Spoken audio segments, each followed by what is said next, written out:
All right. Hello, everyone, and welcome to yet another live event. This is the first time in the history of these events that I've managed to connect on time. Everything worked today, so I'm taking it as a good sign. Thanks, everyone who joined on time. We're probably going to have a couple of more people trickle in as we go along. But for everyone who's here, welcome. If this is your first time joining an event, I do one or two of these every month where we get to talk about all things onboarding. Today, I have a very exciting topic. We're going to talk about how you can reduce your cost per hire, especially by reducing your onboarding cost. We're going to look at some of the most common reasons why onboarding costs maybe even more than it should. And I'm going to suggest a different way for you to onboard your new hire that's going to be cheaper, require less energy, less time from everyone involved, but at the same time, deliver a better quality of onboarding experience for your new hire. So our goal is to get our new employees productive, performing, and engaged as soon as possible with the least amount of resources required to get them there. That's kind of the big goal that we're going to aim for. And today I'm going to lay out a strategy of how I would do it if I was running an HR department in a small, medium, or scaling company. If you're here with us live, let us know in the chat where you're tuning in from. I'll be able to track the chat today, so I'd love to hear from you if you're here with us live, where you're tuning in from to the event. Oh, sorry about that. I had a little bit of an echo. Hopefully that's solved. One sec.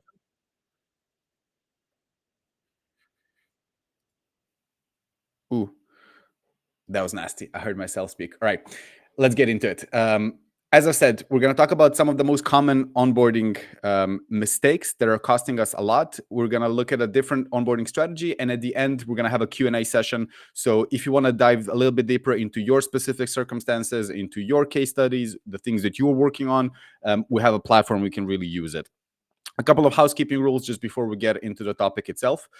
There's a little bit of a delay between the platform that I'm using to stream and then what you see on LinkedIn. So just keep that in mind. There's a couple of seconds, sometimes even up to 10 seconds of buffer between us. And this will come relevant, especially when we start doing the Q&A. So my advice would be that if you have questions throughout the session, the moment you have the question, just feel free to pop it in the chat. So then once we get to the Q&A section, I already have some questions and we can start tackling them so we don't have to do it live just because of the delay specifically. We're going to be here for about 45 minutes for the event itself. And then I'm open to staying as long as you want for questions. So we don't really have a strict agenda, but keep in mind, we're probably going to be here 45 minutes, I would say up to an hour. But if there's more questions and more discussions, I'm happy to be here. If you have to drop off earlier, I know this is 6 p.m. for most of you who are in Europe.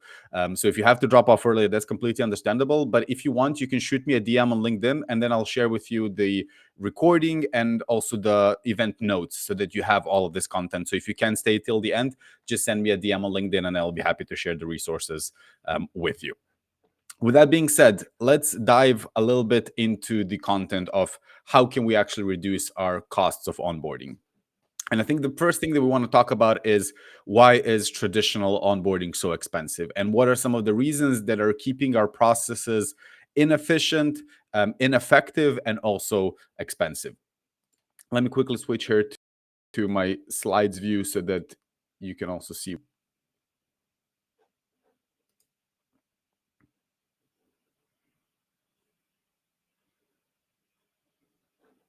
All right, there we go. So our first topic for today is what is the problem with traditional onboarding and why is traditional onboarding so expensive and so and not productive and not what we want it to be. But first, we need to define what is traditional onboarding. And for the last 6 months, I've spoken to definitely over 50, I might even say over 100 companies about their onboarding. And usually these are companies from 10, 15 employees. So just basically just getting started all the way to 600 employees. So that's kind of the range of companies that I usually talk to. And the onboarding processes in these companies is surprisingly the same. It's almost always the same type of onboarding. And these are some of the elements that we always see in these onboardings. The first part is there's an orientation element that's done by the HR department. So it's usually either from a 1 to 2 hour session all the way to 1 to 2 days of time spent by someone from the HR team sitting with the new hire and doing quote unquote onboarding or orientation. Usually they talk about the company mission, vision, different policies that are important, a little bit about the culture, maybe some benefits that they have. They answer frequently asked questions and so forth and so forth. This is the orientation section that usually sits with HR, and someone from the HR team is responsible for it. The second step is what we call job-specific onboarding, where we try to get the new hire to perform in their job. And this part usually sits with the manager or the local team where the new hire is employed. So either the manager or maybe a buddy or someone from the team helps the new hire become productive in their role. So they show them the tools, they show them the tasks that they need to do, they tell them about their goals, maybe they provide some specific training just to help them be more productive. And what we usually see with job specific onboarding is that it's very up and down, give and go. It really depends on the hiring manager and the structure and process that the manager has in their team, which then creates a lack of consistency across the organization because some managers have a well-defined onboarding process for their department and for their team, while others don't. So really it depends when you're onboarding into a certain company. It really depends what manager you got handed to, the quality of experience you're going to get as a new hire joining that company. So that's usually step number 2, is job specific. That happens with the manager, and that's usually hit and miss. Third one is that all of these companies, they share some materials. Most of the times it's either the decks that were used in the live sessions, maybe some PDFs, or ideally even a link or something that they can just read through and get a little bit more info. And an optional fourth element that we see in some of these organizations is there is a buddy system. There's someone from the team who acts as a buddy and who helps the new hire get on board. In most cases where we see a buddy system, it's just the manager delegating their part of the work to the buddy. So then instead of the manager doing the job-specific onboarding, they usually find a buddy, someone from the team who then does that part. Maybe this looks like your onboarding as well. I'm really curious if this reminds you of your onboarding in your company. Let us know in the chat if this what your onboarding looks like. But some of the tools that we see with the traditional onboarding is a lot of face-to-face sessions, whether that's physically in a room together if we're working in the office, or remote virtual sessions. So a lot of time spent with the new hire on orientation and job-specific onboarding. We see a lot of use of checklists and different to-do lists where the goal is to check items off the list. And once all of the items of the list are checked, then we're considered the onboarding successful. And then we see a lot of PDFs and like offline resources, decks, and that type of thing, which usually nobody reads. That's what they tell me, that they share the decks with the new hires, but they don't really think anybody actually reads them. So if this sounds and looks like your onboarding, let us know in the chat. I'm really curious what your onboarding looks like. But what are some of the challenges that this traditional onboarding really presents, and why is it so expensive? The first one is that traditional onboarding isn't really scalable. If we're relying on face-to-face interactions and spending time with every new hire, there's a natural limit to how many people we can onboard by doing that, right? So as the company starts to scale and as we're hiring more and more people and onboarding more and more people, there's a limit to how much time we can spend per employee in order to onboard them. Which means that if we're depending on live sessions for the orientation part and the job-specific onboarding, as we scale, it becomes impossible. So we have to reduce the quality of the onboarding to provide less time, or in some cases, hire more people to get help so that we can deliver the onboarding in the traditional way, which is face-to-face, and we spend time with every new hire. The second issue that we've kind of hinted towards already is that it's not standardized, meaning that if it's all based on interactions one-on-one between the manager and the new hire, buddy and new hire, HR and new hire, it really depends on how those people are feeling at the moment, how much time they have at the moment. Are they even in the office? Maybe they're on sick leave, maybe they are on vacation, like who knows? So it really depends on the situation when the new hire starts, of what type of onboarding experience they're going to get. And very often than not, we see that in the same organization, different departments have a different quality of onboarding experience. So it's not really standardized.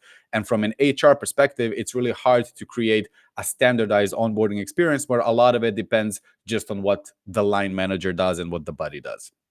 And then the third reason that we see, and the third challenge that we see with traditional onboarding, is that it's not really how people learn. And this is the thing, it's not engaging. So when we push people in their first week into countless sessions, session after session with HR, with the manager, and then we give them some resources to read, it turns out that it's not really how people learn. And it's really hard to onboard someone when we're not using proper learning methodologies and learning techniques that will help them really absorb the things that are happening in those sessions, right? So just bombarding people with information in face-to-face sessions and then expecting that they will internalize all of it, that they will build skills, that they will understand everything that we've said, and it's all happening in the first week, which is usually very emotional and very sensitive because they're still new, they're trying to figure things out, and we're just bombarding them with information.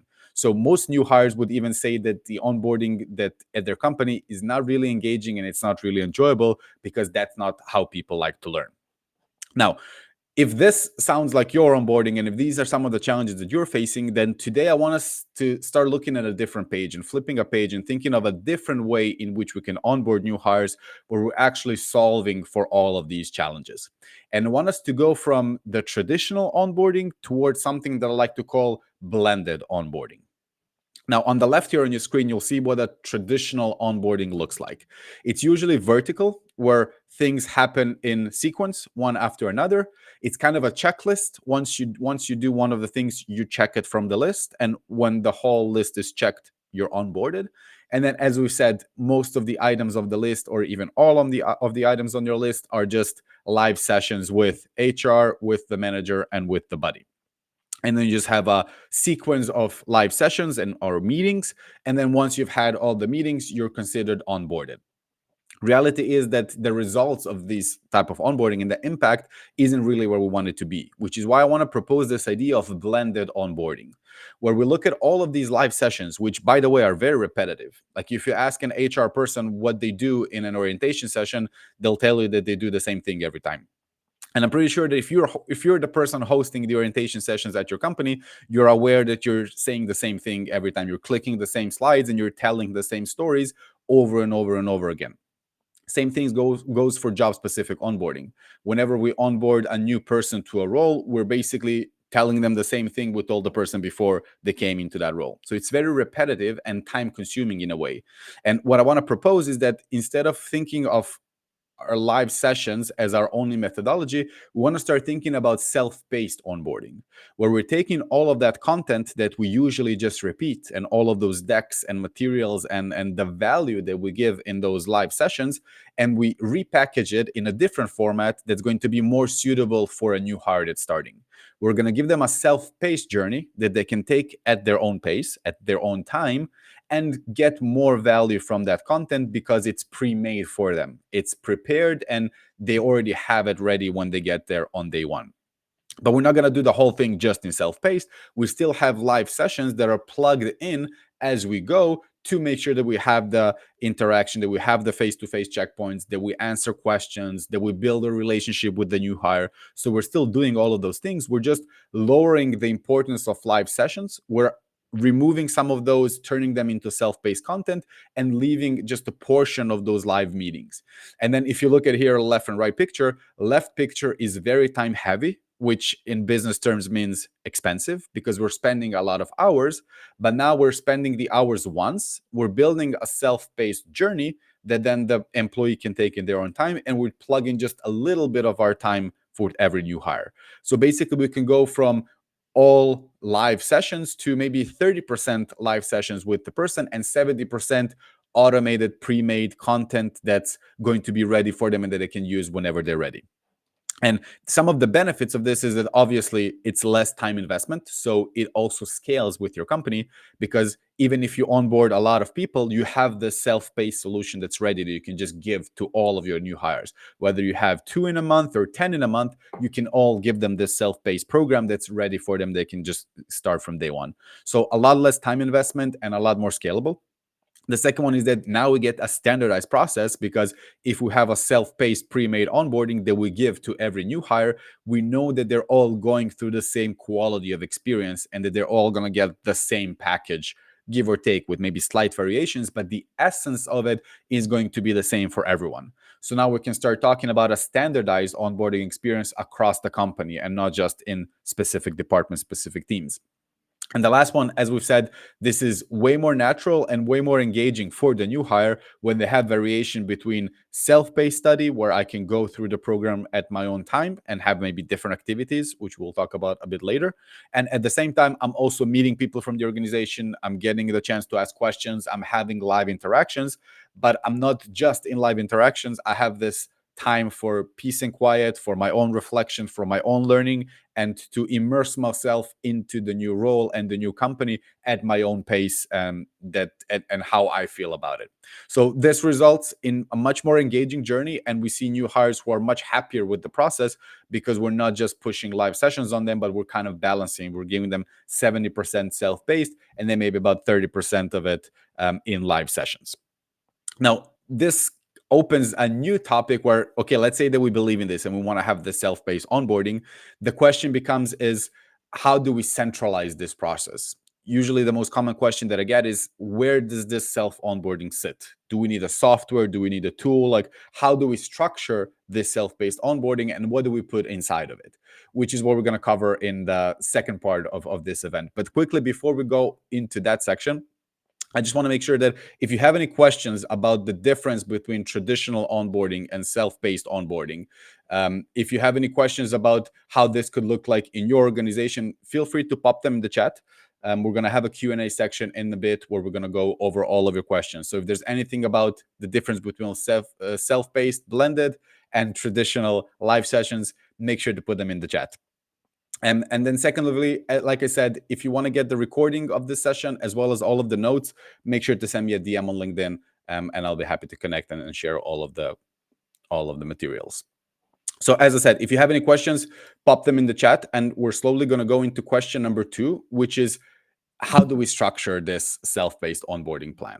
So a very common pain that I hear is that the onboarding process is all over the place. So when I talk to HR managers about how they structure their onboarding, they usually tell me that it's really all over the place. It's hard to collect all of the information. There isn't a centralized base where all of the information and all of the materials sit. There isn't really a way to communicate with the hiring manager and make sure that we're aligned, that what HR is doing and what the manager is doing and what the buddy is doing, that it's all really pushing in the same direction.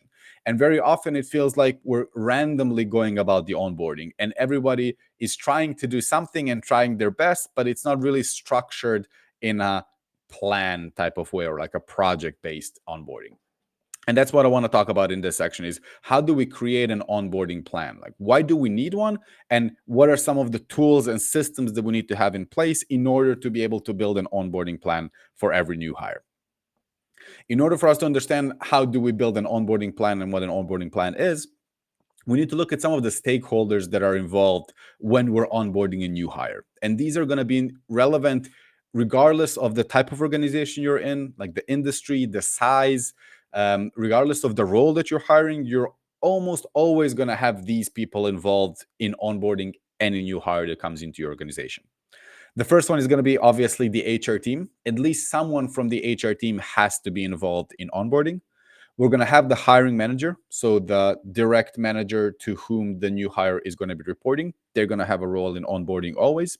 The new hire itself, obviously, they're going to have a very big role in onboarding because they need to be proactive, and we want them to push this onboarding as well and to be curious and proactive and really do a lot of the work as well.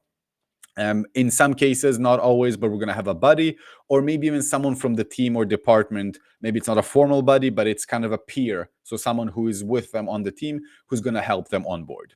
So these are the players that we have that are helping our new hire get productive and get integrated into the company culture.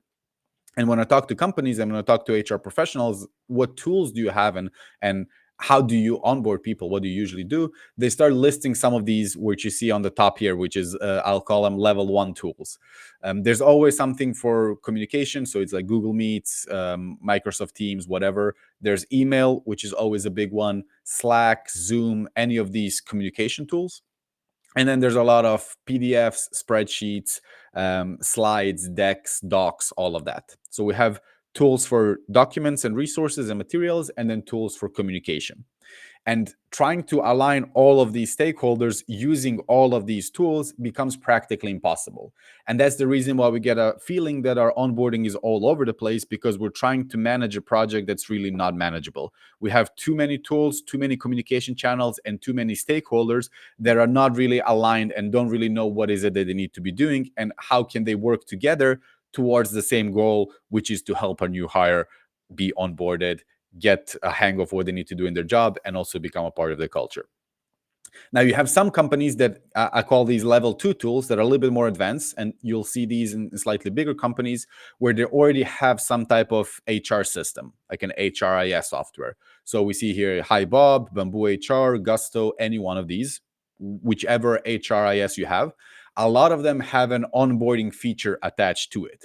So then those companies would say, oh, we have this HRIS that we're already paying, usually a lot of money, and it has an onboarding feature. So they almost feel obligated to use that feature just because they're already paying for the software. The problem with these softwares and the onboarding feature is that, first of all, these are not onboarding software. They're not designed with the purpose of onboarding. They're designed to be an overall HR software, and then onboarding is just one of the features, which tells you a little bit about the quality of the feature when it's just one of the many things that the software does.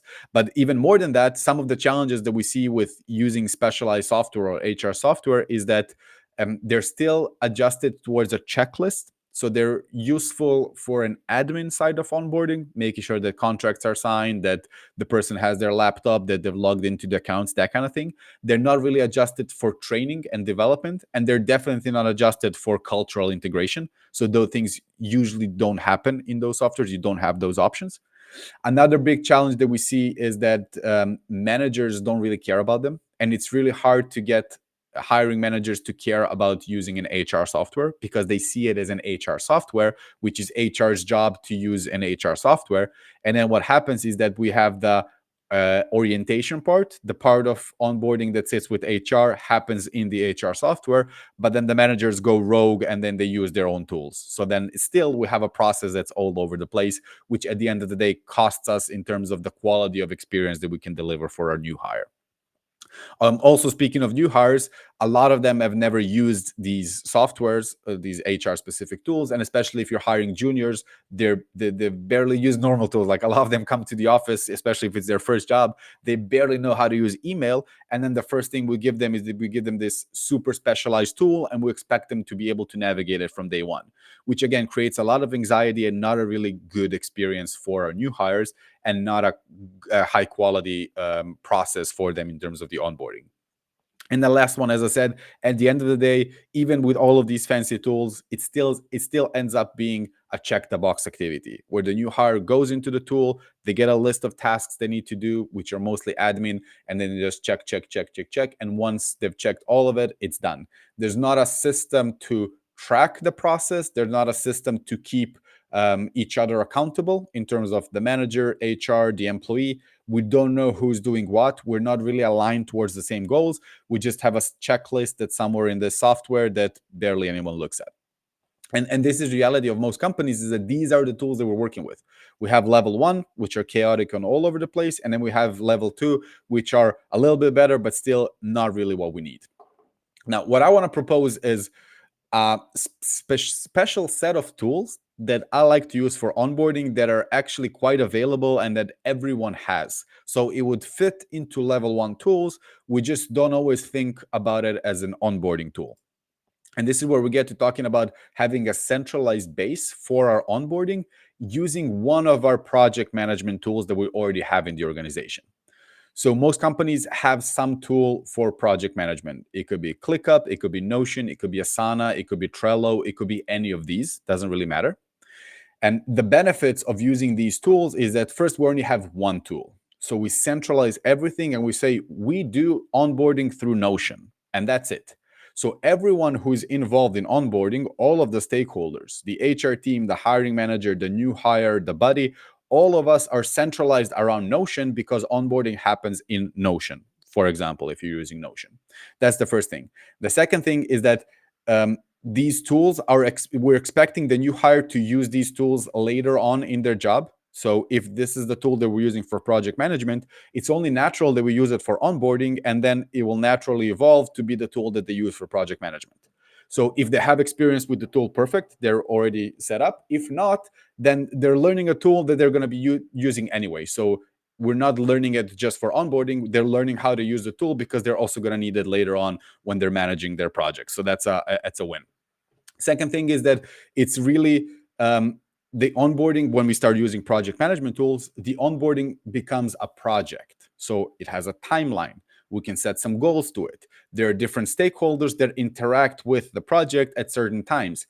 Everybody who is a part of the onboarding has a role and they need to contribute to the project. So now we're talking in terms that are familiar to everyone. So it's not this mysterious thing, which is the onboarding and how do we do it. It's a project like any other project that we're doing. There's someone who's managing the project, there are goals, there are deadlines, there are different roles in the project, and we're all trying to contribute to this common goal, which is, again, to get the new hire productive.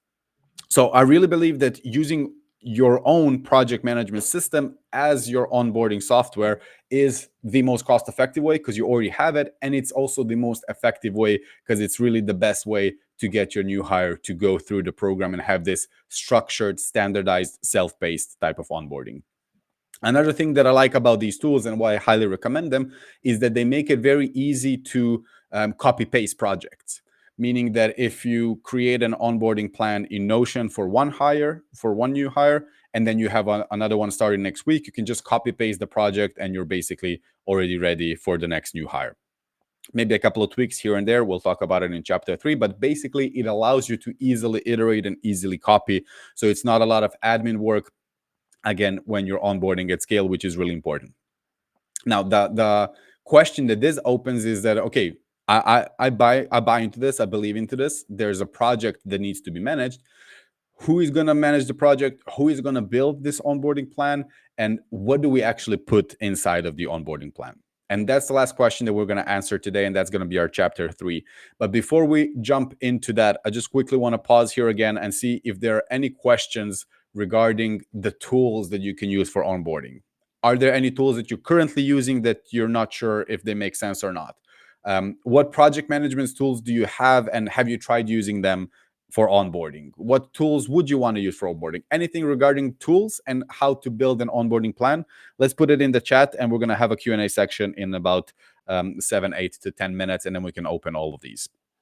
And as you're thinking about the questions and as we dive deeper into the questions, I want to open our third topic for today, which is how do we build an onboarding plan? Like, what goes into a successful onboarding plan? There are so many things that we can put in the first week or month or 30 days, 60 days, 90 days even. They're going to fill the time for the new hire. But what is really the most effective thing that we can put there that's going to help them get to productivity the fastest, that's going to help them integrate into the company culture the fastest, right? And as we said in the beginning, we're trying to get them to be productive and be a successful member of our organization, integrated into the culture with the least amount of resources required, least amount of time, least amount of effort, least amount of money to get the highest results. And that's really the challenge of the onboarding plan. And that's what we need to be thinking about when we're building our onboarding plans.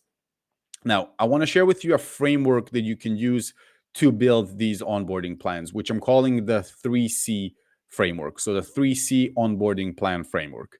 And you can use this framework regardless of the tools that you're using. I like to use Notion because I think it's the most advanced out of all of these project management tools.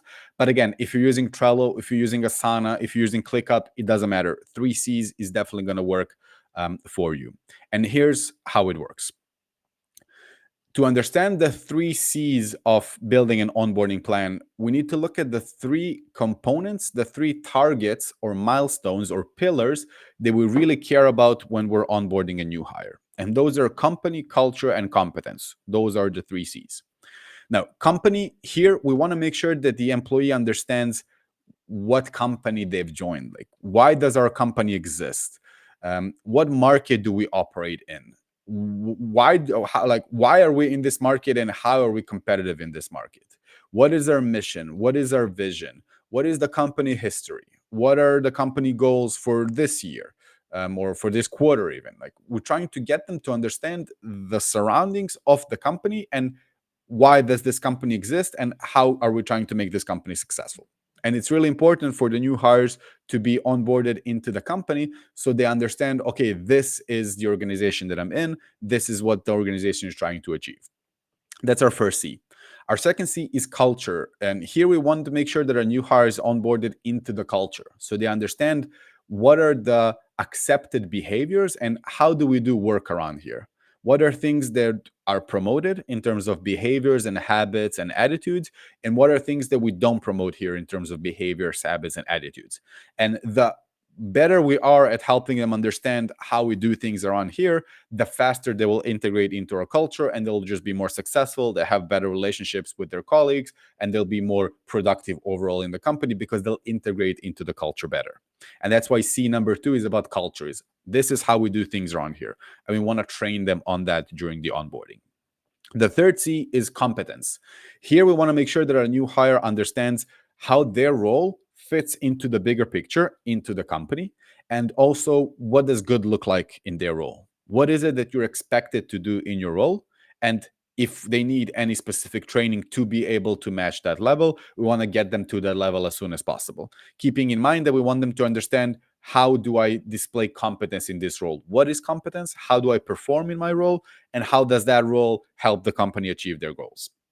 And if we do these three things, if we onboard them into the company, into the culture, and we build competence in their role, we're going to have a high performing, productive employee that's also a good performing member in terms of culture and integrating into the company and with the people. Okay, so these three C's is really all you need to have a high productive employee. Now, the question is, how do we develop these three C's? How do we develop their understanding of the company? How do we integrate into the culture? And how do we build competence in their specific role? And for this, there are really only three types of onboarding tasks or activities that we want to think about. The first one is self-study, where we want them to either read some resources, watch a video, go visit a link, right? So sit and analyze some type of content, right? Consume some type of content that's going to help them get their understanding on company culture and competence. Okay, self-study is the first one. So here's some resources. Go learn those resources on your own. Second one is meetings, is all of the people in the organization that could help speed up the process and help them understand the company, the culture, and become competent in their role. How can we connect them with important people in the organization who can help speed up that process for them? And the third one is the practical one. It's tasks. What is it that they need to do? Like different activities or even job specific tasks that are going to help them pace themselves and slowly get more and more integrated into the role. So now when you have these three C's on the left and you have self-study, meetings, and tasks on the right, you can see this matrix starting to appear, where now my job as someone who's designing an onboarding plan for a new hire is to fill this matrix up. So I can ask myself, okay, I want my new hire to be onboarded into the company. What are self-study materials that I can give them that will help them understand the company they're at? They'll help them understand the market and the company. Do I have any internal docs? Do I have like an internal portal that they can read through? Is there a website that they need to see? Are there any videos that were made? Are there any marketing materials that we use externally that would also be beneficial internally? What else? Like, what are the resources and materials that I can give them? Are there any industry reports that are relevant? Are there any publications in our industry that talk about the industry in general that are relevant for someone who's joining our industry, who maybe hasn't been in that industry before, right? So we want to be creative here and think of what are the different materials that I can give them that will help them understand the company that they're onboarding to. Second one is meetings. Who do they need to talk to in the organization that's going to help them get a hang of the company?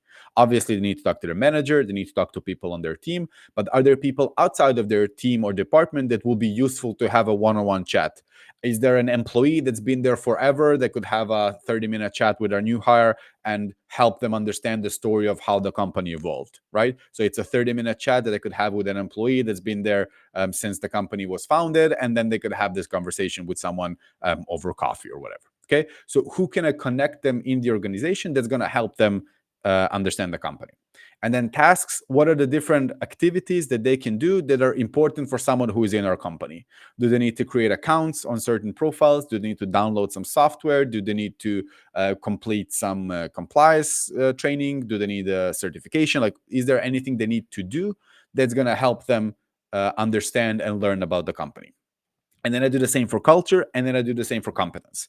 So basically, I'm listing things in this matrix, and I say a listing because I want you to think of it as a brainstorming where I'm just putting sticky notes. I visualize it here as sticky notes where for every one of these, company, you have self-studies, meeting, and task. Then culture, again, you have self-study, meeting, and task.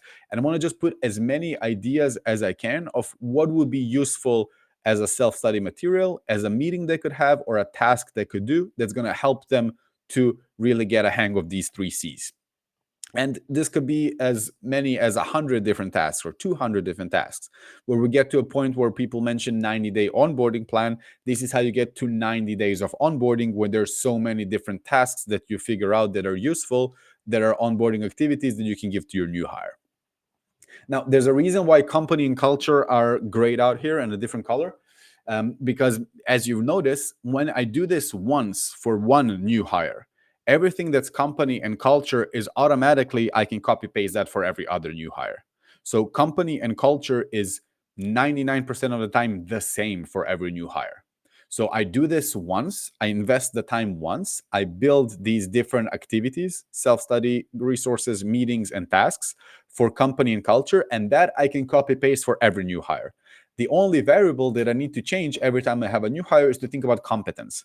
How do I build a competence in this specific role? And that becomes my tasks when I have a new hire joining again. But even there, if, for example, if you're hiring, I don't know, customer support representatives, when I hire one customer support representative and I fill this matrix for them once, I have this. This is done. Whenever I'm hiring another customer support representative, I just copy paste the project because I have the whole thing already completed because I did it once and it's just copy pasted entirely. And this is where we get to a point where it's scalable and it becomes a lot cheaper to onboard new hires because we do the thing once and then we just copy paste and do little customizations only where it's needed. Now, once I do all of this and I invest the time and I list this matrix, and maybe this is an opportunity for the HR department to work together with the line manager and make sure that we're really in alignment. And I do this once. What I want to do is actually transfer this into my project management software. So to make sure that whatever tool I've decided to use for onboarding, these tasks are reflected in my project management software. I'm going to show you a quick example here of what that would look like. This is, again, I'm using Notion because I'm a big fan. And regardless, you can use the Kanban view in Notion, you can use the timeline view in Notion, you can use the list view in Notion. It doesn't really matter. Same goes for Asana and ClickUp. Like, it doesn't really matter how you want to present it. I like Kanban because it's easy to understand and see. But I want to take all of those sticky notes and transfer them into a project management software that's going to allow me to manage the project. So now the new hire, all they need to do is go through these activities that have been there pre-designed for them. The line manager is going to have some touch points with them. The buddy is going to have some touch points with them. The HR department is going to have some touch points with them. But everything that happens in the onboarding for this one new hire is going to sit into this Notion project. So anyone who is participating in the onboarding at any point, if they go to Notion, they'll see exactly what's going on. How many tasks have been completed? How far are they? How are they doing? Who out of the stakeholder is doing what, who is not doing what they're supposed to be doing. And it gives you an overview where you can actually start to manage this process and make sure that you're creating a high quality experience for everyone. Now, I've mentioned the 3 C's and the matrix as the founding principle for building these projects, but there's a lot more nuance here in terms of we could do a pre-boarding checklist here. There's more details into how do you actually build this to make it engaging and to make it self-paced so that the new hire can basically go through this on their own. Unfortunately, we don't have enough time to go into those details today, but if you're curious about how these templates work and how an onboarding project like this can look like in Notion, feel free to send me a DM and then we can find some time and I'll walk you through an example and we can kind of dive deeper into what it goes behind the scenes of building one of these. So this is just a surface level overview. Okay, so from this perspective, I want to do a quick recap, and then we're going to open it for questions, and we're going to see if there's anything that you want to dive into more specific regarding what you're currently working on. But let's just do a quick recap before we open it to questions. And by the way, if as I said, if you want to check out this Notion template, or if you want to see how do you build this project more specifically using the toolings that you have, feel free to send me a DM on LinkedIn, and then we can find some time to chat. But let's do a quick recap, and then I'll open it for Q&A. So here's what we talked about so far. We've talked about the traditional onboarding system and some of the challenges that are a part of traditional onboarding, right? We said that it relies heavily on face-to-face meetings and live meetings, which makes it not scalable. And the more people we onboard, the harder it becomes to onboard because we're relying so much on live interactions. We've talked about HR onboarding, a job-specific onboarding being almost two processes that are not connected. HR and line managers don't really work together. We don't, oftentimes from an HR perspective, we don't really know what the line manager is doing. And it's also creating a non-standardized experience. So some managers do a great job, others not so much. And then the overall onboarding experience across the organization isn't that standardized and isn't that high quality. And then speaking of high quality, we've talked about how this type of onboarding, where it's just live sessions and PDF resources, it's not really how people learn. And it's not the type of approach that our new hires are expecting and wanting. And then we said that we could, instead of doing all of these live sessions, we can just transition into a blended approach where we strip a lot of the materials and resources that were repetitive and that we have in a live session format, and we just build it as a self-paced program. And then on top of that, we have some checkpoints and we have some live interaction. Which brought us to the next question is like, what tools do I use? And if I want to build a self-paced onboarding program, what tools do I need to make it happen? We've talked about the level 1 tools, which is usually communication and then like documents, sheets, slides, that kind of thing. And we said how that creates an even more disjointed experience and makes it very chaotic to really follow the onboarding. But on the other hand, we have HR specific software that's not really designed for onboarding. It's designed for HR in general, and it doesn't really help us centralize everything and make sure that all of our stakeholders are connected around one source of truth and like one central touch point. The last one that we've mentioned is my recommendation to use any project management software: ClickUp, Trello, Asana, Notion, whatever you're already using. We could use it for onboarding as well. And the way that we use any project management tool for onboarding is by using the 3Cs framework and the matrix that we went through, where we have company, culture, and competence. And we're building those 3Cs using self-study resources, using meetings, and using tasks. And once we have that matrix, we can start brainstorming different activities and different items that will then go back into our project management software. And that will become the source of truth. And that will become the onboarding plan that's really the same for every new hire. It's standardized. We can track what's going on. We can see how much of it is being completed. And we have one source of truth that's also scalable and that helps us really connect HR onboarding and job specific onboarding into one process. Now, let me know if you have any questions for those of you who are still here with us live. Is there anything that you wanted to chat about that you're not sure in terms of how do you onboard? What should you do? Anything that's specific on your mind that that I can help you with? We have a couple of more minutes that we can stay on the call. If there's anything that comes to mind, sometimes it happens, I have to say, sometimes it happens that people put questions in the chat, but I don't see them here. So if that happens, I'll definitely follow up. And if there are any questions that appear in my chat later on, I'll definitely follow up and I'll answer later, because I don't see any questions now, but sometimes it happens that I do see them later. So if there are no questions, if there are, feel free to drop them in the chat. But if there are no questions, then we can also wrap it up here for today. I want to thank you all for joining me and coming to the event. I know it's after working hours, so I really appreciate you being here. If there's anything you want to chat about onboarding that you didn't want to share here in the chat and you didn't want to open up in a live event, but you're still curious about, feel free to reach out to me in the DMs. I'm always happy to chat to you about your onboarding process. If you want to see the Notion template that I have, it's not fully live yet, but I can show you some unofficial examples and we can definitely dive a layer deeper. And I can show you what that would look like. Also, if you're thinking about designing your own onboarding processes in Notion or any type of tool like that, I'll be happy to show you how I do those programs and share some tips as well. So with that being said, thank you all for joining me, and I'll see you in the next one. Ciao.